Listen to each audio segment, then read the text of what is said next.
Yes, karibu tena kwenye channel yetu. Kama ni mara ya kwanza, usisahau kubofya maandishi yameandikwa subscribe chini ya video hii. Rasmi leo Baraza la Mitihani la Tanzania limetangaza matokeo ya darasa la 7 kwa wanafunzi waliofanya mtihani mwaka wa 2025. Sasa mpenzi mtazamaji, kama bado hujafanikiwa kupata matokeo haya, usijali wala usihofu.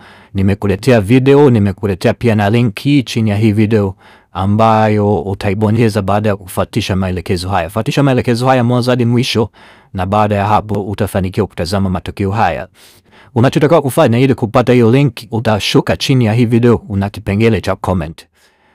Kuna sehemu ya comment chini ya hii video, utaibonyeza. Okay?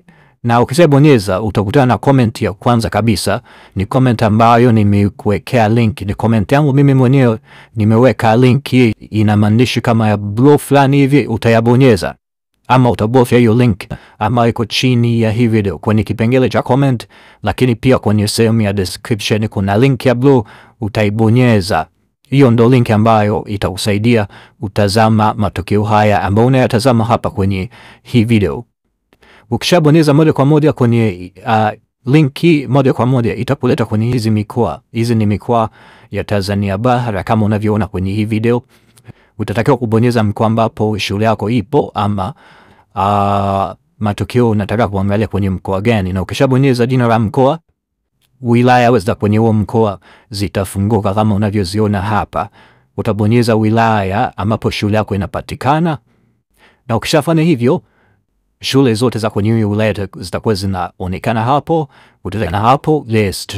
Baada ya hapo utabofya ama utabonyeza jina la shule ambapo mtoto wako amemaliza darasa la 7, na ukishabonyeza jina la shule utakuwa umefumbua matokeo kwenye hiyo shule. Utaangalia matokeo ya wanafunzi kwenye hiyo shule.